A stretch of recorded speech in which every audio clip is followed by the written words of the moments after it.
Сәлем достар. Кезекті сабағымызды бастаймыз. Бүгінгі тақырып, яғни біз дейтін ара қашықтықты көзбен көріп анықтай алатындай болсақ, тап сол жақта роботқа да сондай мүмкіндік беруге болады. Яғни бір айырмашылығы, біз көзбен көріп алдымызда тұрған объектінің, яғни алыста жатыр, жақында жатыр деген сияқты шамамен алыс жақын айта алатын болсақ, ал енді роботта кәдімгі сол өзіне дейінгі ара қашықтықтың қанша сантиметрде немесе қанша дюймда жатқанын нақты анықтай алатын арнайы сондай сенсор бар. Ол сенсор ультра дыбыс датчигі деп аталады, немесе ультра звук датчигі деп. Яғни оның дейтін не ұсқаны мінекей. Базар деген осы Ардуино сатумен айналысатын қазақстандық дүкен, интернет дүкен. Мына неден көріп отқан барсыздар мінекей. Ультра дыбыс датчигінің шынайы өмірдегі ұсқаны. Яғни осы екі мына сеткі тор арқылы, ол дейтін, яғни біреу ақпаратты шығарып, екінші қабылдау арқылы жұмыстарды. Осы арқылы өзінен объектіге дейінгі ара қашықтық қандай екен, сол ақпаратты микроконтроллерге жібереді. Сәйкесінше біздер алынған ақпаратты өзімізге қажетті жағдайда қолдануға болады. Яғни біздер Tinkercad-қа кіретін болсақ, Tinkercad-та ультра дыбыс датчигінің екі түрі бар. Яғни мынау біздердегі қолданатын HSR04. Сонымен бірге бұнда қарап тұрсаңыздар 4 пин бар. Және екінші Pink.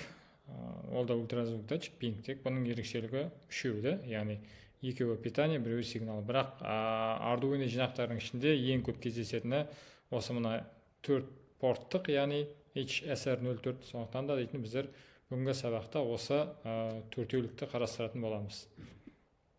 Енді жалпы бана айтып біткенде ультра дыбыс датчигі. Енді аты айтып тұрғандағыздай, бұл қалай, яғни объектіге дейінгі арақашықтықты қалай анықтай алады? Біріншіден біз көзіміз көру арқылы досымыз тани аламыз да. Мынау мысалға дейтін жағдай кім?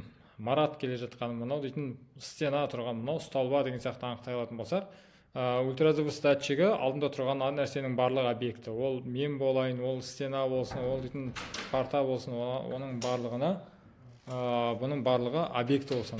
Яғни алдында қандай да бір объекті тұр деп анықтай алады. Енді ол объектіні қалай анықтайды? Яғни ультра дыбыс деп атайды тұрғандықтан, яғни дыбыс шығарады. Жаңғырық, біз дейтін бөлмеге кіргенде жаңғырықты естиміз, жаңғырықта мысалы деп айқайлағанда деген нәрсе кері өзімізге қайтып кетеді. Тап сол сияқты бұл дейтін біздің өзіміздің құлағымызға естімейтін, яғни біздің адамның құлағына естімейтін ультра деңгейде дыбыс шығарады. Ол дыбыс объектіге барып тиеді, жаңғырып кері қайтып келеді. Сол жаңғырып кері қайтып келген уақытта сол кері қайтып келу есебіне өзің айқайлағаннан бастап кері сигналды қабылданған аралықты есептей отырып, яғни математикалық есеп жүргізу арқылы объектіге дейінгі арақашықтықты анықтайды. Яғни ол дейтін 2 метр 55 сантиметрге дейінгі аралықта более жақсы анықтайды. Минимальный анықтау 3 сантиметрден ары қарай. Себебі егерде дәл тақалып қалатын болса, онда дейтін объекті жоқ деп көрсетеді көп жағдайда. Сонымен бірге бұл ультра дыбыс датчигінің тағы да бір жұмыс жасауына кедергі келтіретін нәрсенің бірі күн сәулесі. Егерде кей жағдайда күн сәулесінің өзін объект деп қабылдап, яғни қате ақпарат беруі мүмкін. Сонымен бірге аталған датчик жұмыс жасап тұрған жағдайда электр тогын көп пайдаланады. Себебі ол былайша айтқанда не үшін электр тогын көп жұмсайды? Тұсқында қарасаң өте қарапайым, безобидный нәрсе сияқты көрінгенмен, бұның жұмыс принципі сіз ойлап қалыңыз, айқайлайды, деген сияқты айқайлайды, сосын тыңдайды. Айқайлайды, тыңдайды. Айқайлайды, сөйтіп сол мысалға айтын сізге де айқайлап, сөйлей беретін болсам, мысалы мен дейтін бәлен сағат сөйлеп отыратын болсам, менде энергия кетеді, себебі әрқашан дыбыс шығарып сөйлеп отырады. Тап сол сияқты бұл да дыбыс шығару үшін айқайлап, қайттан тыңдайды, айқайлайды, тыңдайды, соның барлығына энергия жұмсайды. Сондықтан да дейтін егерде роботыңызда осыда тұрған уақытта роботтың дейтін мысалға заряды төмен болатын болса, мысалы қажет жағдайда ғана қосып, басқалай қосып қоюға кеңес бермеймін. Себебі бұл энергияны жақсы тұтынады. Яғни ол тұтынуы да әділ, себебі дейтін жұмыс жасағанда айқайлап тыңдап сол бағытта жұмыс жасап тұрады. Сонымен ультра дыбыс датчиктің өзіне оралайық. Қарап тұрсаңыздар 4 пин бар, VCC, яғни бұл біздерде плюс тоққа жауап береді, плюс питаниеге. Трик деген бар. Трик деген ол яғни дыбысты шығарушы пин, яғни дыбыс шығаруға жауап береді. Былайша айтқанда адамның аузы сияқты да айқайлауға дыбыс шығаруға жауап береді. Келесі эхо деген пин бар. Эхо деген біздерде ол қазақша жаңғырықты, яғни ол біздерде құлақ сияқты. Яғни триктің шығарған дыбысының шағылысып қайтып келуіндегі жаңғырықты есептейді, соған тыңдауға арналған. GND ол сәйкесінше біздерде минус топ, яғни минус портқа жауап береді. Біздерде мына бөлігі, бірінші сан бөлігі біздерде айқайлауға жауап береді, екінші бөлігі яғни тыңдауға жауап береді.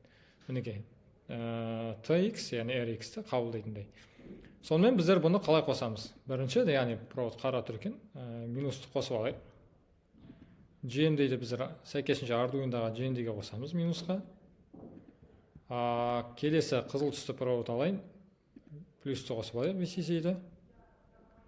Ол біздерде дейтін 5 вольтқа бар қосылады Arduino-дағы. Енді трик пен эхоны. Трик портты 6-ға қосайын. Жалпы трик портты кезген сандық портқа қосуға болады. Алдарыңыз естеріңізде болсын. Ал эхоны міндетті түрде шим портқа қосу керек. Себебі трик деген жай ғана дыбысты айқайлап шығарып жүрсе, ол жайлап айқайла, қатты айқайла деген жоқ. Айқайла дегені ва, бір дауыспен айқайлап жүреді. Эхо деген ол сигналдың бәрін қабылдайды, оның келу ұзақтығын есептейді, соған байланысты эхода шим порт қосылу керек.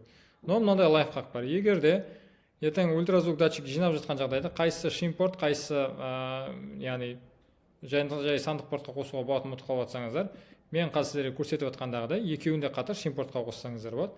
Онда ештеңе болмайды. Себебі біздің сандық порт қатарындағы шим порттар, өткен сабақтан білеміз, олар әлі сандықты, әрі шимнің де қызметін атқарады. Ол біздің программа жазғанымызға байланысты. Сонымен біз ультра дыбыс датчигімізді қостық. VCC бізде 5 вольтқа жауап береді, GND бізде дейтін минусқа жауап береді, трик пен эхода. Енді программамызды қарайық. Менде программа алдын ала жазылып тұр. Біздің программамыз не дейді?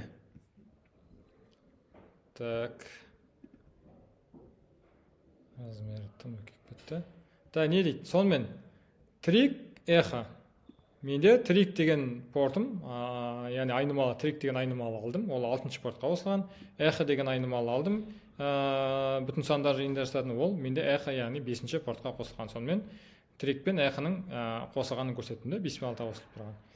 Және сәйкесінше дағы 2 айнымалы алдым.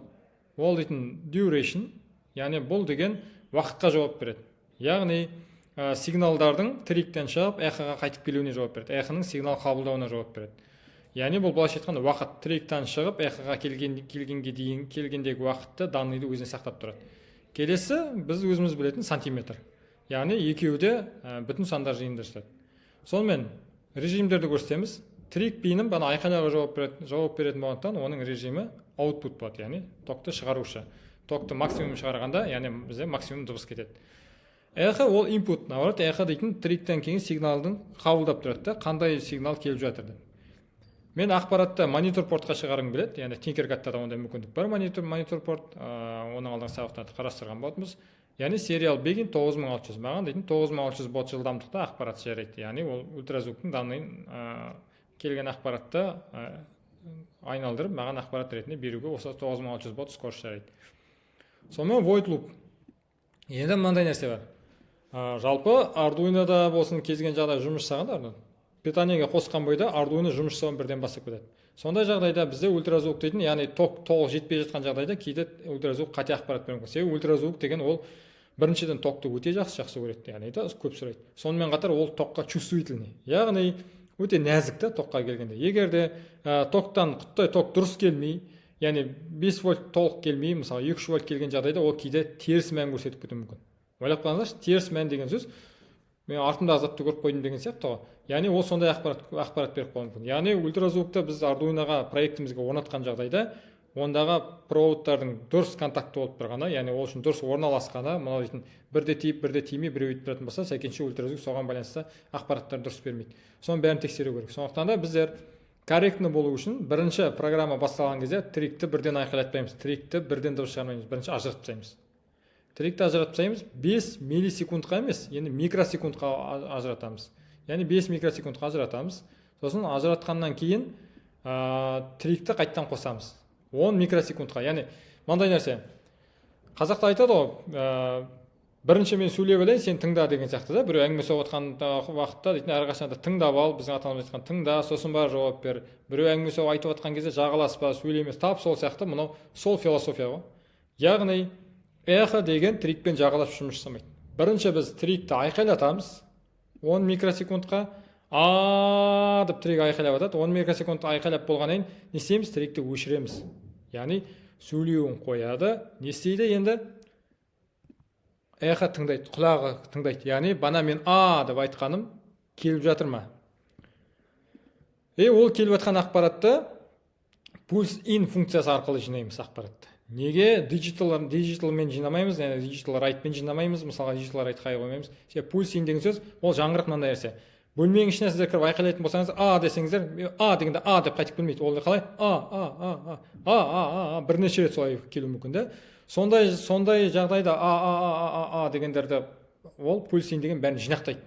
Яғни бір сигналға алып келеді. Бір сигнал ретінде қабылдайды. Сосын барып оны не істейді? Қабылдап болады. Duration өзінің мойнына алып алады. Алып алғаннан кейін барып ары қарай сантиметр деген функцияны айнымалымыз жұмысқа жасайды. Сантиметр не істейді? Duration'ды 2-ге бөледі. Неге 2-ге бөледі? Яғни мен деп айқайладым. Бері келді. Мен дейтін деп айқайлағаннан менің аузымнан шыққан деген дыбыс объектіге барып, ол қайтып құлағыма келді. Сондықтан да мен дейтін, маған дейтін объектіге барғанға дейінгі уақыт қажет жоқ. Маған объектіге тиіп қайтып келгені керек. Сондықтан да мен дейтін, яғни duration дегенде мысалға бару және келу уақыты деп есептейтін болсақ, маған бару уақыты қажет жоқ. Енді дыбыстың жылдамдығы барлығы бірдей. Қанша уақытта объекттің қашықтығына байланысты қанша секундта барды, сонша уақытта маған қайтып келеді. Сондықтан да мен пополам 2-ге бөліп тастаймын. Durationның маған қарай келген уақытын.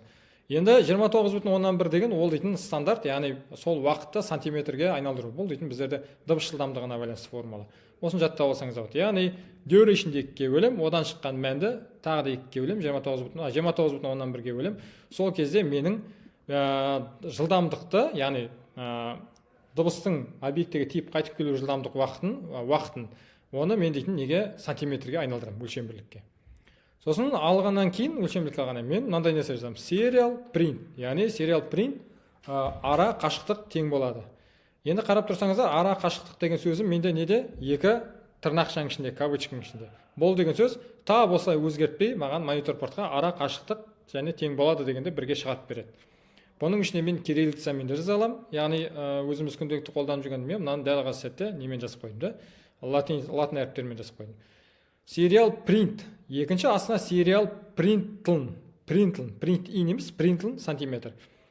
Print пен println айырмашылығы мен өткен сабақтарда айтқан болдым, тағы айтып кетейін. Print дегеннен кейін, print функциясынан кейін келесі тағы да сериалда ақпарат тұратын болса, ол соның қатарынан шығарады. Ара қашықтық тең болады, мысалға 15 деген шығады. Егер println деген функциямен келіп тұратын болса, аяқталып serial println командасы, онда ол өзінен кейінгі ақпараттарды өзінің астына түсіреді, enterмен түсіреді. Яғни print деген ақпараттарды бір қатарға шығару, ln деген ақпараттарды бірінің астына бірін шығару да, бағандап шығару. Delay 200, әрбір 200 миллисекунд сайын, яғни 0,2 секунд. 200 миллисекунд сайын не істейді? Менің ақпаратым жаңарып отырады. Сонымен кодымызды тексерейік, қалай жұмыс жасайды. Начать моделирование, да? Так, жұмыс басталды. Сонымен дәл қазір сәтте менде көріп тұрсыздар ма? Ара қашықтық неше деп тұр? Ара қашықтық 113 деп тұр. Ара қашықтық тең болады деген ол дейтін serial printtің несі командасы, 113 деген ол printlndікі, ол ln мен аяқталғандықтан келесі ара қашықтық деген сөзді өзінің астына түсіріп тұр. Енді мынадан тексерейік. Енді эмуляторда Tinkercad'да қалай жұмыс жасайды? Мінекей 113,4 дейді. Мен мына объектім менде, объектімде жақындатамын. Мінекей 44,8 деп көрсетіп тұр мұнда, яғни 44 деп. Яғни int деген бізде бүтін сандар болғандықтан ол 1/8-ін алмай тұр.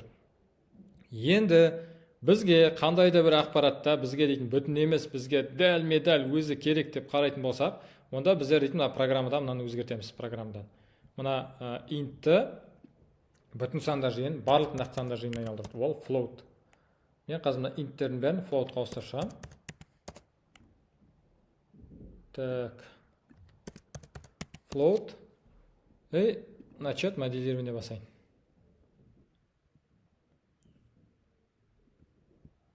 Сонымен көріп тұрсыздар ма? 44,169, 188, мына 44,8 деп тұрса, мына 44,188, 89 көрсетіп тұр. Жоғарыға көтерем. Мінекей. Енді мынадан біз не түсіне аламыз? Ультразвук датчигі, яғни тек қана линия, лазер сияқты бір қатарды көрмейді екен, ол біздің көзіміз көргендегі сияқты обзормен деп айқайлағанда звук былайынан кетеді да. Мінекей, мына тұрған сурет, мына дыбыс, ол деген ультразвукта дыбыстың қалай таралатыны. Яғни сол таралып, содан осылардан қайтып келеді. Егер де мына объектім тым тақалып тұрса, мінекей 335 дейді. 3 метр 35 сантиметр аралықта объекті жоқ деп көрсетіп тұр. Объекті тым тақалды. Тым тақалды деген сөз, мен деп триггерді айқайлатып, эхін жауып тастағандағым сияқты. Эхі қабылдай алмайды, эхінің бетінде не бар да, кедергі бар. Сондықтан да эхі ойлайды, дыбыс қайтып келген жоқ деп. По факту стена тақалып тұрған болса. Немесе триггердің бетін жауып тастайтын болсам, триггер деп айқайлайды, бірақ мен бетін жауып тастап тұрғандықтан дыбыс ары қарай өтпейді. Сәйкесінше ол эхіға бармайды, эхі ойлайды да, объекті жоқ дейді. Данный объекті максимальный қашықтықта деген сияқты ойлап табады. Немесе жанында тұрған, мінекей, тоже жоқ. Ең жоғарыға мінекей. Мына жағдайда бізде 3 метр 35 сантиметр деп көрсетіп тұр. Енді бізде көп жағдайда 2 метр 55 сантиметр, 3 метрге дейін жалпы объектіні көрсете алады. Енді дәстүрлі схемаға өтейік. Ультразвук датчигінің схемада белгіленуі, мінекей, 1 деп тұр, ол дистанция деген сөз, 4 пен қосылған VCC, сәйкесінше VCC менде дейтін 5 вольтқа, тригім жаңағыдай 6-шы портқа, эхім менде 5-шы портқа, GND менде минусқа мінекей жалғанып тұр. Мынау схемасы. Яғни ертең жоба жасаған уақытта осындай схемасында бірге аласыздар. Мына жерге жоба атауын, күнін, мына жерге мысалға өз проектіңіздің немесе өзіңіздің неңізді көрсетіп қоюға да, қандай жобаның аты екен мысалға. Сөйтіп, достар, бүгінгі ультра дыбыс бойынша сабағымыз аяқталды. Бұл бүгінгі алған біліммен сіздердің ультра дыбыс датчигі қалай жұмыс жасайды, роботқа қалай ара қашықтықты көретіндей сенсорды қоя алам деген сияқты сұрақтарыңыз осыған туындаған болса, осы арқылы соның шешімін таптыңыздар деп ойлаймын. Үйренейік, дамиық, үйренуден жалықпайық, себебі елдің өркендеуі даму үшін қазаққа қазақ инженерлері, қазақтың білімді азаматтары керек. Олай болса, келесі сабақта кездескенше.